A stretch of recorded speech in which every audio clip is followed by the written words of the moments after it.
Ben, Rock'em Sock'em Robots, are we going to get a chess match? What do you think? Potentially, you know, and I think we could see a bit of both, to be honest. Yeah. I wouldn't be surprised. I wouldn't be surprised if we see both men with a little bit of air to the caution in terms of how the fight starts, but I also wouldn't be surprised that both men, you know, one thing that's interesting about this is both men usually overwhelm their opponents with their physicality. But who's going to win that battle? That's the interesting one. And then when it comes to their boxing, I think they're quite polar opposite in terms of Daniel's quite a coordinated heavyweight, big man, whereas Joe's actually very uncoordinated, out of rhythm, but makes it work for him. So it's, you know, every area of this fight is an interesting one. I'm interested to see how each different area plays out mentally, physically and emotionally and tactically. Just, you know Joe very well. Yeah. You worked with him previously. He does tend to start slow in fights. He does, Do you think he needs to go a bit quicker in this one? He has to. He knows that. You know, his whole team have obviously said to him, you can't feel your way in for the first 3 rounds to get a look at him, because in his last fight, he took probably 7 or 8 big concussive right hands and left hooks in that first round against Wallish. That can't be. He started too slow there. That can't be how he starts in this fight. It'll be a crazy way to start the fight. He knows he's going to get warmed up. He's going to come out there. He's going to have a sweat going. And when that first bell rings, whatever he's going to do, he has to do it full speed and he has to be switched on, because all it takes is one shot against someone as powerful as Dubois. So Joyce's game plan can't be, oh, from round 7, I'm going to start doing this. No. It's all about how you're going to get to round 7. And are you going to win the rounds going to from 1 to 7? What are you going to do? The first round, I think, will let us all know exactly how the fight could potentially pan out. But I don't feel either fighter is going to want to concede those early 2 or 3 rounds.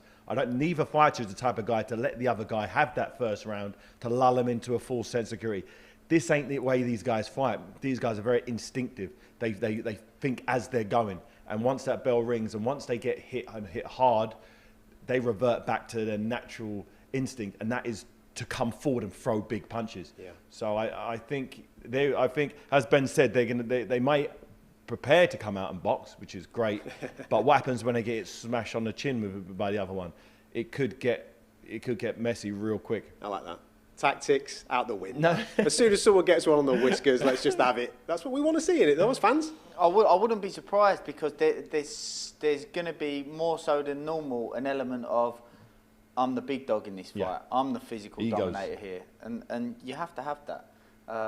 So it's going to be an interesting one. When one lands a shot, if they feel, do you know what, I can hold that, and I can fire mine back, see if you can hold mine, then it could really become interesting. Well, let's have a look at some previous footage of these guys, because they do love a bit of a knockout, don't they? They do tend to throw down, and there's a big chat amongst fans that think that Daniel Dubois is just purely about power.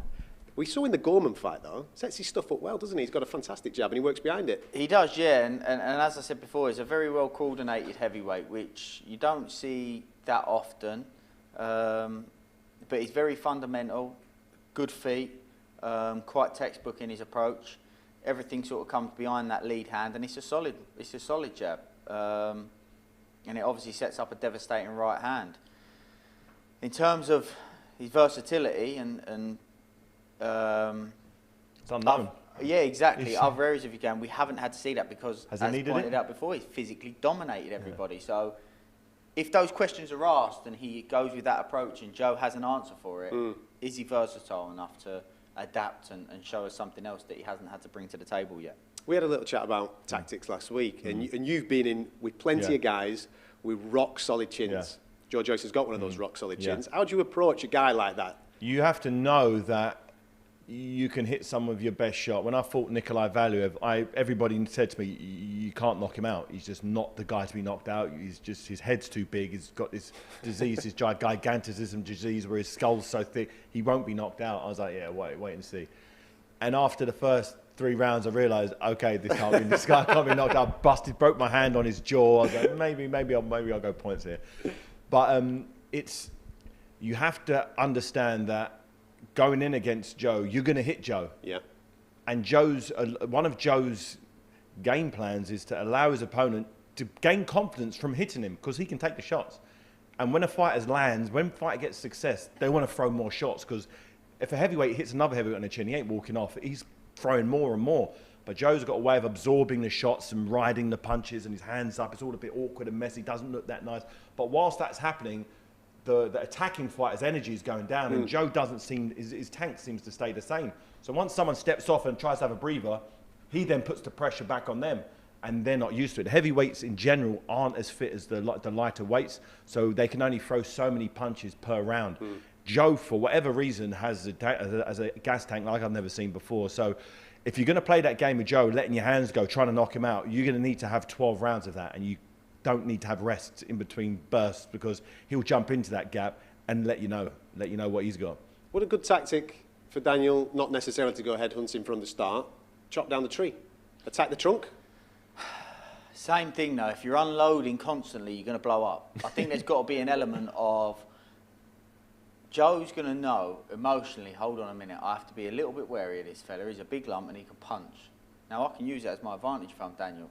If I keep threatening it, and keep using that threat of it, then all of a sudden Joe might get comfortable, then I can walk him into something and control the pace without actually constantly having to throw. If I've constantly got to throw to keep a man tamed, I'm probably going to blow out if he can keep taking those shots. So if I can control my opponent without constantly throwing everything hard and be a little bit more economical and efficient, then that would be an area of Daniel's game that I haven't seen yet, and we haven't had to see that yet because no one stepped in and been able to take that yet, and he's been able to unload and get rid of them. So if Joe is able to hold those shots and come back at him, Daniel will have to show versatility and will not be wanting to do what we saw against Latte, where it's head down, let him go, and just have a trade-off. Because yes, I fancy him to probably land the shot first and beat Joe to the punch, but if Joe can take that and keep coming, can Daniel keep that up? No, as David said, a heavyweight cannot box at the pace of a flyweight. Simple science. So you know, there will be, if that happens, we will have to see other areas of Daniel's game, and that's what we're all sort of tuning in for, because can Joe hold it? If Joe can hold it and fire back, what's Daniel going to do? And those are the questions that we're all asking. But you know, the first question that may get asked is, does Joe's chin hold up? So it's such an intriguing one. You know Joe well. How will the situation in his corner affect him this week? He doesn't have Ismael Salas. Yeah, Ismael Salas, the legendary Cuban coach who's been with Joe from his first professional fight he was in his corner, knows him very well, understands his strengths, his weaknesses, what he needs to improve. He worked him for his first 4 fights. He's come back recently, his last couple of fights, but he's kind of been back and forth between Vegas and the UK. I was surprised when I heard that Salas was going back as close to the fight as he was, because he had to corner one of his other fighters in the States. And obviously you're on a plane, you've got 100 people so on the flight over there, then you're mixing with other boxers, trainers, coaches, then you're getting back on a flight in that airport. When there's so much at stake, it seemed like a crazy thing to allow your head coach, because if your coach, you know, has it, he can't be in the corner. And it's you know, we're lucky that Salas didn't come over earlier, because you know, if they were mingling, can you imagine if Salas came back and gave Joe something, you know, without them thinking about it? It's a tough situation to be in anyway. But for Salas not to be here on the night does not help Joe's chances. Joe's going to do what he's going to do. He's an experienced man. He has Steve Broughton in his corner, who's also been with him, you know, a long time. He's been in his corner a couple of times already. Experienced guy, been there, done it. But it'd be nice to have the head coach in the corner giving advice when things get tough, because I'm sure things will get tough in this fight. Joe's going to need to go back to the corner.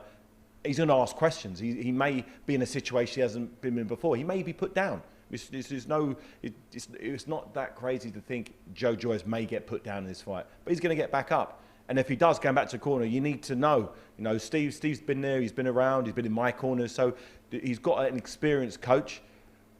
But I hope that hasn't affected Joe too negatively. Well, let's get to the Park Plaza in Westminster. This is where we're at right now. This is where the official bubble is for Dubois and Joyce. This is where the fighters have been holed up throughout the course of the week, and it is a bit of a weird situation, isn't it? You know, fight week, you're normally used to your own creature comforts. You can live in your own house, you can sleep in your own bed, you can do all those types of things. But as we're seeing right now, these guys have been living in this situation throughout the whole course of the week, not really allowed to be able to go out, get a bit of fresh air in the courtyard and what have you, and prepare yourself for the biggest fight of your life, which is an odd situation, really, isn't it? Yeah, extremely strange. I had Josh Taylor do the first world title fight in the UK, and as Josh's name was being announced, usually you got thousands of people around chanting and screaming. I could hear the opponent bouncing on the canvas opposite, as these names being called out. So extremely strange. We are going to go over to the Park Plaza right now because they're ready to hit the scales. Hamza Shiraz, I believe, is going to be first up. So let's get over there. Welcome to the official weigh-in for At Last, a great night of championship boxing to be held tomorrow at Church House in Westminster. It's all being brought to you by Frank Warren on behalf of Queensberry Promotions, along with their great sponsors, 32 Red, Foot Asylum, and Unibet. This great event will be televised live on BT Sport and also in the United States on ESPN Plus, beginning at 7:30 p.m. London time. We will begin the weigh-in process with 2 combatants competing tomorrow in a scheduled 10-round contest, and it will be for the WBO European Super Welterweight Championship. First, we will welcome to the scale the challenger. He's fighting out of Barcelona, Catalunya, Spain, by way of Buenos Aires, Argentina. He brings a professional record consisting of 26 wins, 7 defeats, 2 draws, 8 wins, come by way of knockout. Let's welcome to the scale, Guido Nicolas Pito.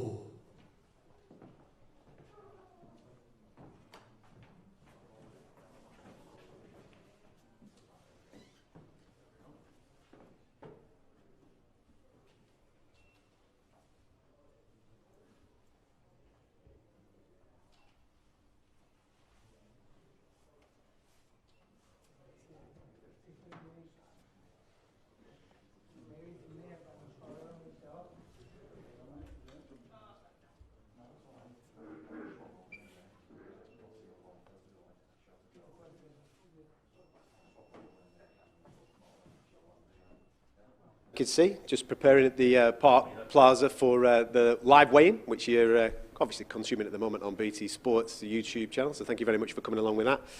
Our first fight that we're weighing in right now is actually the co-main feature. We know that Dubois and Joyce are the main event, but we've got Hamza Shiraz in a super welterweight contest. His opponent's just about to weigh in now, Guido Nicolas Pito. What's this like as a cruiserweight? Oh, obviously a heavyweight, you could just crack on, can't you? But as a cruiserweight, obviously the night before, getting yourself... Not a good start from a man there. That would have been spraining your ankle before on the weigh-in. Not an ideal situation there. Robert Smith there from the British Boxing Board of Control, just adjusting the scales. Looks a bit cold in there as well, if I'm being honest. But getting yourself ready, getting yourself mentally right the night before, obviously we've got a little bit of delay here as we fix the scales. Some scale issues here. What's it like, the process now, mentally, of making sure that you're on weight? Is there a nervous tension? At this, for these guys, for sure, it will make a difference. You know, Hamza Shiraz is a huge light middleweight, big man. Don't know how he gets down to the weight, to be honest, and maintains his power and his endurance. But obviously, he does the weight correctly. You know, certain fighters don't. They leave it too late before and have to boil down and lose body fluid. To any fluid you're losing to get on the scales to make it hit the scale, hit the number you want, and it gets rather unhealthy in certain instances if it's done incorrectly. But the British Boxing Board of Control makes sure you're never too far away from where you need to be. And if you are a month before the fight, way past what they believe is a safe number, they won't let you fight, which is right. So here we go. Here's Hamza's opponent, Guido.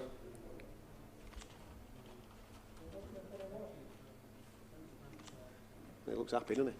He looks happy. Looks like get some food in him now. Get some fluid and food. That's it. That's the thing that he'll be thinking about now, won't he? Getting him straight back into rehydration. 10 stone 12, 10-ounce. And now we welcome to the scale the defending Yeah, champion from there's often Ilford, you know, it's got to be, like David said, it's got to be done He is right. undefeated with 11 wins. You know, 7 they'll of watch his or 11 hear how wins someone's come by made weight, way try of to knockout. Here copy is it, the but reigning and the defending actual science behind it, WBO having somebody European and I Super think boxing's very Welterweight Champion soon going to take a quick turn. Like, I feel like boxing, in terms of sports science, is quite far behind other sports, but I feel like it's very quickly about to take a turn where if you're not matching up to the top level and working with sports scientists, you will get left behind. And you know, this is a big part of it because this can make or break you making weight. Well, it's part of the contract, isn't it? You're signing part of your contract. But it's not done the moment you step on that scale. It's not done. It's how you make it to that next day. Too often do I see fighters then go and eat what they want and do what they want, where it's not so easy, especially when you're someone as big as Hamza. How is this kid making super welter? This is absolutely ridiculous. He's an absolute specimen. He really is. 10 stone 13.9. That is unbelievable. And he's a big old boy there, over 6 foot tall, coming on well in the pro game. This is a big test for him tomorrow because there's a European trinket on this tomorrow night. It's a WBO version of it. But what an opportunity for him tonight to maybe grab a bit of audience because we know it's a big audience tomorrow night. It's a great opportunity. It's not on it's not pay-per-view as well. You can just tune in with your BT Sport subscription. And he, in my opinion, he is a future world champion for sure. Out of all the British fighters, he's one of the fighters that I've really liked the look of. Every time I've seen him, every time he's stepped up, he's sort of risen to the occasion. And once again, he goes in there for... Every time you've seen me, you've mentioned him. Yeah, exactly. Every time I've seen him, he's one of those genuine future world champions. And this is, you'll see tomorrow night exactly what I see. And I've seen it from in his undercard fights he was coming through in the small shows. Now he's on the big event. This is where I think he'll really... He's got better as the opposition has got better. Yeah. When people really ask him questions, he answers the questions in real good style. One thing that I've noticed about Hamza, and you can critique other guys being as tall as him in various different weight categories, he knows how to fight to his height and his reach and his length. A lot of guys don't necessarily do that all the time. If you're going to be a big guy, use those size advantages, and we're going to hopefully see that tomorrow night in this particular fight. Certainly, I think it's a good fight for him. I think he went the distance twice with Davison, did he? But yeah, you know, I've seen bits of Hamza. Like I say, every time I see David, he mentions him to me. But I've seen him, for a man that size, I've seen him be able to fight pretty well at mid to short range as well, which is always impressive. That's what I like as well. Corrales type of... Obviously, there's always work to be done, but it's good to be able to see that too often, because of someone's physicalities, they get limited to a certain, this is what you need to do. Well, actually, you know, if you want to hit the elite level, you need to be well-rounded. It feels like, what I like is he's got that fan-friendly style. He does it, because he's so tall, you'd expect him, as you said, to use your height. He's like, okay, come inside and try and I'll work inside with you. I'll let you sit on my chest and I'll work with you to give the fans some good fun. He doesn't take much. He's not a big, tall, fragile No, type. He's not fragile at all. He's really, Often you can see the big, tall fellas for the weight struggle to make the weight. They can be a bit fragile, but he doesn't look to be that type of fighter. Just having a couple of issues, it looks like, with the weigh-in. The next fight, for me, bar the main event, of course, is the most competitive of the night. Obviously, Jack Massey involved in this, fighting a guy that you know quite well in the cruiserweight division. Yeah, Mohammed. You know, he's based out in Dubai. he came over to the UK probably 5 or 6 years ago. He came down to the gym. When I was out in Dubai, I trained in his gym, and he came to my gym. You know, he's had, I think, 16 fights. He's lost 1. He's knocked out all of his wins. He's won them all by knockout. He's a big puncher, and he's very, very fit. You know, whether he's got a fight coming on or not. He's been boxing for around 10 years. He hasn't had many fights. You know, but I think because he's been based in Dubai, they don't have a big boxing infrastructure out there, so he hasn't been able to get any real momentum.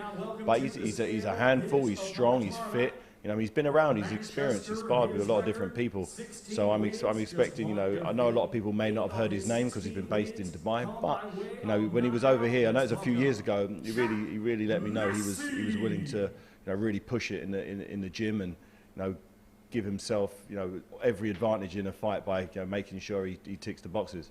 14 stone 4. But I'll wade in there. Jack Massey up next, and what a wonderful opportunity for this young man as well. Again, a guy that's been coming on quite well on the domestic scene. Exactly the same record, 16-1.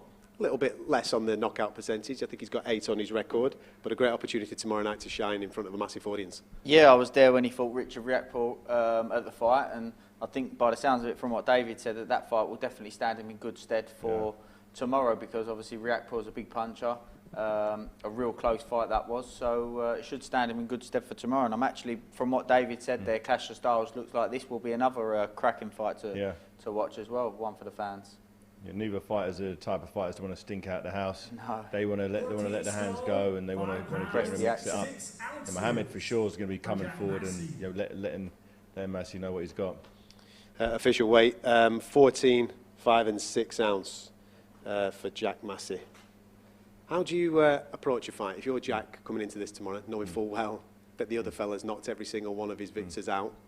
Is it a cagey start? Yeah, of course. You've got to respect someone who's got pretty much a 100% knockout ratio. You've got to understand that he can punch, and he can punch. So he's going to have to focus. He's got to have a game plan which isn't having to walk through the punches. You know, moving your head, getting your feet in and out, setting traps, feinting, offsetting Mohammed, trying to you want to have a look at, when you're fighting a big punch, you want to have a good look. You want to have a little read of what their style is. But I'm sure that neither fighter has seen that much of the other, and they both want this opportunity. They haven't had much notice for this specific fight, but lucky that they're both fighters are in great condition year round. So I'm really expecting a good fight here, a good competitive fight. Both looking mint shape. Yeah. Next up, we're going to see David Adelaide weigh in. You've had, Tyson says that this fella's a strong guy. He's obviously sparred him in the gym. I think he had him out in Vegas a couple of times doing a bit of work out there. What do you make of him? Yeah, Tyson said to me that really, really strong.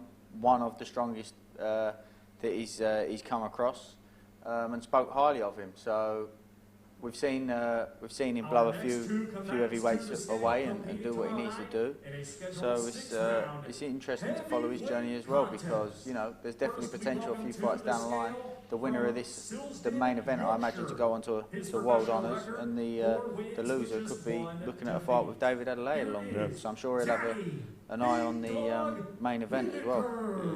Yeah, Adelaide, I like his mindset in boxing. He came, whilst he was an amateur, to come and spar with me. He came on his own and just wanted to get in there. When I was making my comeback in 2015, 16, he came down, he heard I was sparring and said, "Oh, can I come and spar?" I was like, "Yeah, of course." So he came down and gave me some great rounds, really, and I could feel him improve. And every sparring session, he improved, and he was thirsty for knowledge. He wanted, but I said to him, "You're going to turn pro?" He goes, "No, I need to do my university." He's at university, so he wanted to get his university degree finalised before he started thinking about. I thought, I haven't heard anyone tell me that before.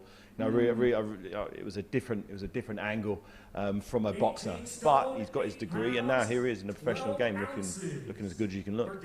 He talks very, very well, David Adelaide, and listen, as you will know yourself, David, fighting, doing your thing in the ring is one thing, but when people stick microphones in your face, you've kind of got to cut it there as well, haven't you? And he's most certainly great at being able to sell himself too. Yeah, he's an educated man. He really is. He's smart. He can fight. He understands the history of boxing as well, and he knows to be the best you can be, you need to mix with the best. There's no reason. As I said, he's sparring with Tyson Fury. Even an amateur, he was coming to spar with me. A former heavyweight champion. He wanted to test himself, and that's the right mindset you need in a young, hungry fighter. Willing to put himself in uncomfortable situations. I actually think he was going with Tyson when Tyson was boxing, going from Tyson's camp to Joshua's camp as well. So he's definitely keen, like you say, firstly for knowledge. Looks like me with my shirt off. Look at that. What a specimen. Spent a little bit of time with him this week. Really nice lad. Speaks really well, but when the bell goes, yeah, he's a handful. Yeah. What I liked from him in his last fight, he relaxed a little bit last time out. He came out and he's a naturally heavy-handed guy, so he doesn't need to try to punch hard, and that's what I feel. Some of his performances haven't been as good as they could have been because he's been too eager to impress the cameras. Maybe that comes from not a deep wealth of amateur pedigree, so he's got to do his learning here with the cameras on. But his last fight, I liked the fact that he loosened up and he started picking the punches, and he was really throwing crisp combinations, and he wasn't getting hit clean with shots, which is I'd say for a big puncher, that's probably what you want to see being learned at these fights, is that element of, okay, if you're a big puncher, you need to learn that you need to disguise that power. You can't just go out unloading it every time, because it's not going to work. A savvy old veteran will tuck up and you'll be predictable for him, and Otherwise, you'll end up blowing yourself out, like David, we were talking about the main event earlier that could happen. So I think that's the main thing for someone who's a big puncher, a strong guy, that in these early fights you want to see him being smart and learning how to disguise his power. I've just been texting the boys that are actually at the Park Plaza because I thought I'd misheard there in my headset the weights. There's 3 stone difference between those guys. Whittaker weighed in at 18.8 and Adelaide coming in there at 15 stone 9. That's a big weight difference, isn't it, in the heavyweight division? It is, but the weight advantage, it may be more of a disadvantage when it's just pure body fat just around your gut. You know, honestly, if that was 3 stone of solid muscle, usable muscle, then he might have a problem. But it's not. You saw him on the scales there. It was Adelaide was ripped. His opponent clearly has a different dieter, a different nutritionist, you know. But I don't think it will be any effect in this fight. You know, they do say there's a weight advantage. I find sometimes having additional weight in your opponent is a disadvantage in a lot of cases. Well, we are going to get to Dubois and Joyce very, very shortly. They are the one after this. This is Jack Catterall going to be weighing in. His opponent just stripping down. Oh, is it now? In the background there. Just talk to me about Jack's attitude, because obviously he is mandatory for the Ramirez WBO title. Your boy Josh Taylor, Ramirez, getting it all together, hopefully at the start of next year. Jack stepping aside for the good of British boxing. I mean, we've all got to give him a bit of a round of applause for that, because he's waited a long time for a shot at a world title. He has, yeah, and you know, potentially he may get an opportunity where he's fighting for more than just one title.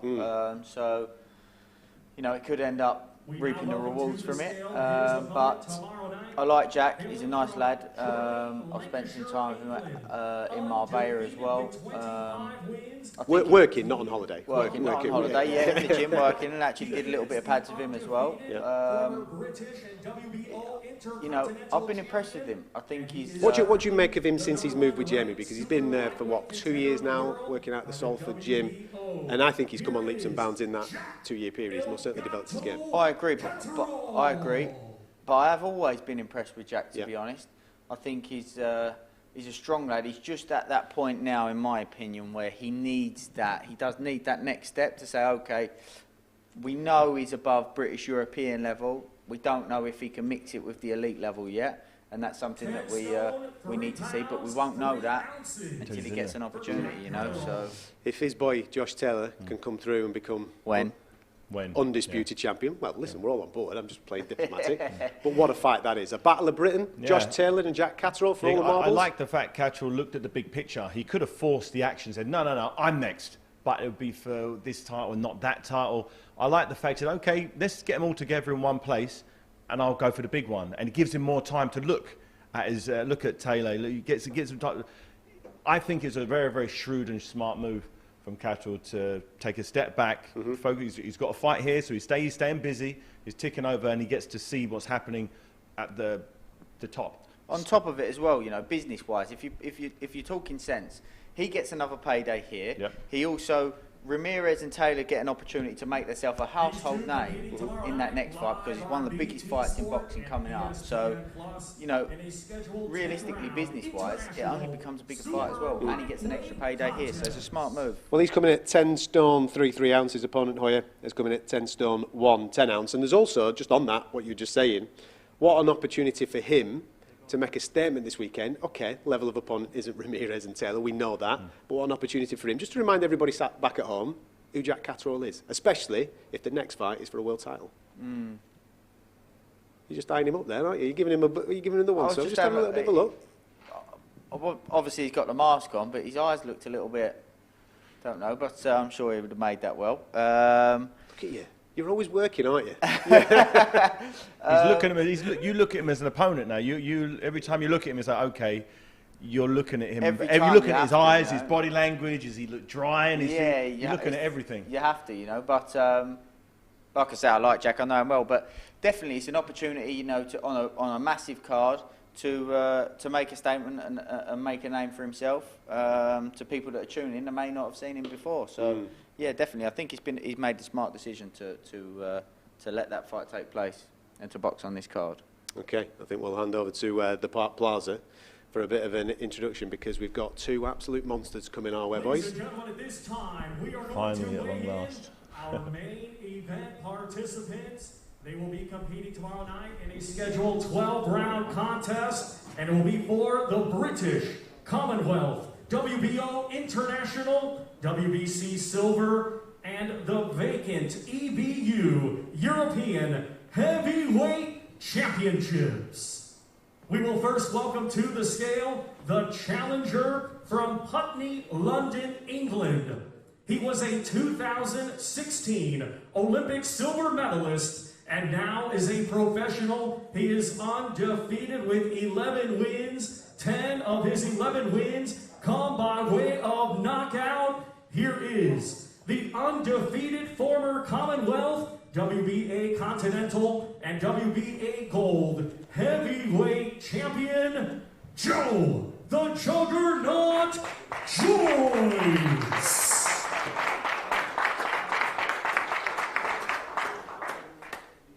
Here comes the Juggernaut. I'll tell you one thing that I've been impressed with him this week. Nothing phases him, David. I mean, the amount of things that I've thrown at him this week in questions and stuff like that, and it's just like another walk in the park for him. Remember, he's so experienced, people don't realise. I know he's only, on paper, had 11 fights, but as an amateur, he's been to the Olympics, been to the finals of the Olympics, European gold medal, Commonwealth gold medal, went to the World Championships, got a bronze medal there. He's won medals in every single major international amateur championships against some of the best, Cubans, Americans, Russians, Ukrainians on the planet. So it's going to take a lot to phase someone like Joe. Love the shape. He looks like he's really taking this fight seriously. Significantly better and fitter than he looked against Wallish.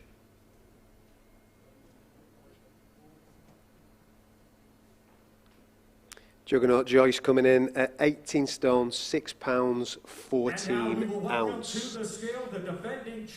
The shape of him, Ben, compared to what we saw earlier on this year in July, where he looked like he'd enjoyed himself at the Delicatessen, he looks in unbelievable nick there, like he's catering for a particular game plan, would you say? Yes, but I would probably say that I don't think, percentage-wise, as a heavyweight, a man that size, to come in 6 pound heavier, I think it's more so about his fat percentage, those kind of things. But his actual weight, physically, if you're talking about 5, 6 pounds, whatever, percentage-wise, it's not that big of a jump.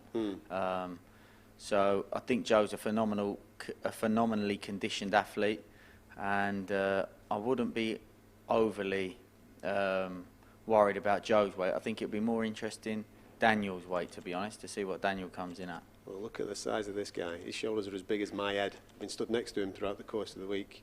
And what is he, 22? He's 23 years of age. 23, and he's mental. getting bigger. Just waiting for Thomas Trabber to announce.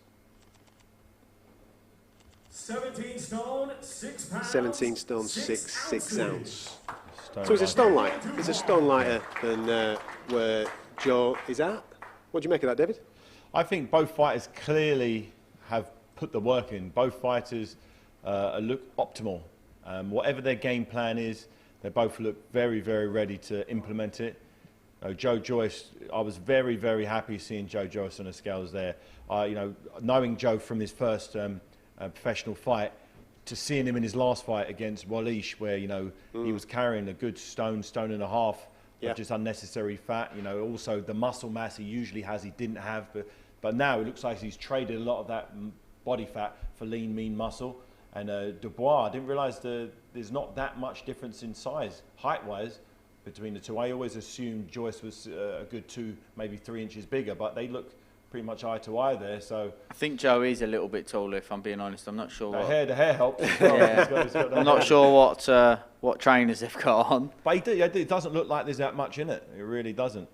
I would take from that, I think that Joe is definitely aware of and working with Dubois' edging speed with consideration. And I think Daniel's definitely taken into consideration with his preparations Joe's physicality. So, yeah, definitely Definitely it's going to make for an interesting one. I Now can't that- wait. Well, listen, now that I've seen the shape of these guys, I'm absolutely revved up for it because it should be an absolute crackerjack, shouldn't it? Boys, we're going to have to try and call it. You're going to have to tell me what's going to happen. I've already spoken to David earlier on this week, so I'll save him for last. Ben, come on.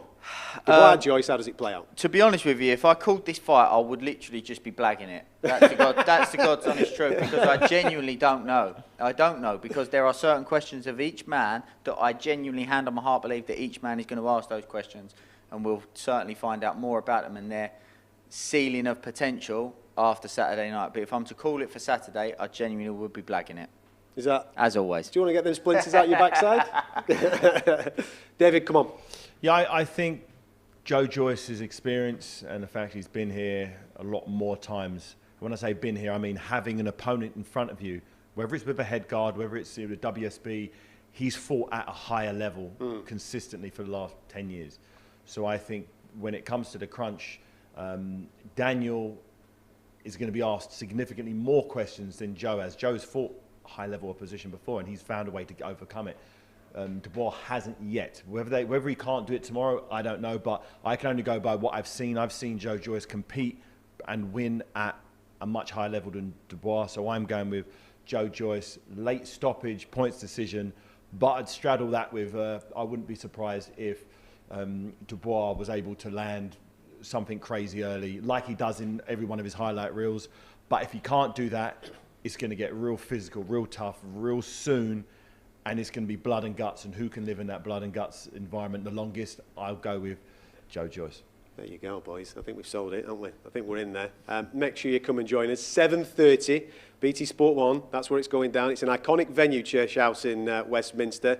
Lots of iconic speeches have gone down there in the past to signify our fantastic country. And we've got a real battle of Britain as well to get stuck into from 7:30 on BT Sport 1. So make sure you come and join us for Dubois versus Joyce.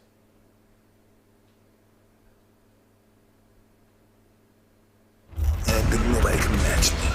There's no fighter like me. Triple D, the juggernaut. This fight is important. This is the next guys in line. I think he's the next big heavyweight star. Let's get it on. If ever there was a guy fighting like a raging bull, it's Mike Tyson. I'm an annihilator. This is who I am. I'm back. Go time. Do not miss it.